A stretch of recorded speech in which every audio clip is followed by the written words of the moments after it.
नमस्कार मैत्रिणींनो. हिवाळा आला की सर्वांना गाजराचा हलवा खावासाच वाटतो. चला तर मग आज कसा बनवायचा ते बघूयात. गाजर मी छान धुवून घेतलेले आहेत आणि पुसून घेतलेले आहेत. आता गाजराचा किस करून घेऊयात. गाजराचा किस करून घेतला की आता आपण याच्यासाठी साहित्य काय लागणार आहे ते बघूयात.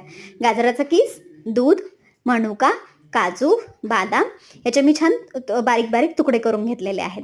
आता कढईमध्ये आपण तूप टाकून घेऊयात आणि जे ड्रायफ्रुट्स आहेत ते फ्राय करून घेऊयात. आता यामध्ये ॲड करूयात आपण गाजराचा किस. याला छान परतवायचं आहे आणि जोपर्यंत त्याचं टेक्स्चर थोडंसं मऊ होत नाही तोपर्यंत आपल्याला याला हलवत राहायचं आहे. आता एकीकडे मी गूळ किसून घेते जेणेकरून आपल्याला तो ॲड करायला सोपं जाईल. आता ह्याचं टेक्स्चर बदललं आहे. यामध्ये आता ॲड करूयात आपण दूध. दूध ॲड करून झाल्याच्या नंतर एक थोडंसं याला मिक्स होईपर्यंत आपल्याला हलवायचं आहे. आणि आता यामध्ये आपण ॲड करूयात गूळ. गूळ ॲड करून आपल्याला याला छान मिक्स करून घ्यायचं आहे आणि 1 मिनिटभर किंवा 2 मिनिट आपल्याला याची वाफ काढून घ्यायचा आहे, जेणेकरून तो गूळ जो आहे तो छान या गाजराच्या किसामध्ये मिक्स होईल आणि त्याची टेस्ट छान लागेल.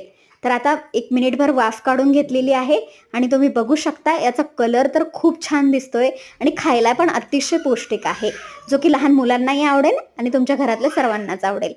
तर नाहीतर असं होऊ देऊ नका बरं का. गाजराचा हलवा केला किसून किसून, गाजराचा हलवा केला खिसून खिसून, राव गेले रुसून आणि तुम्हीच खासाल चाटून पुसून, असं होऊ देऊ नका.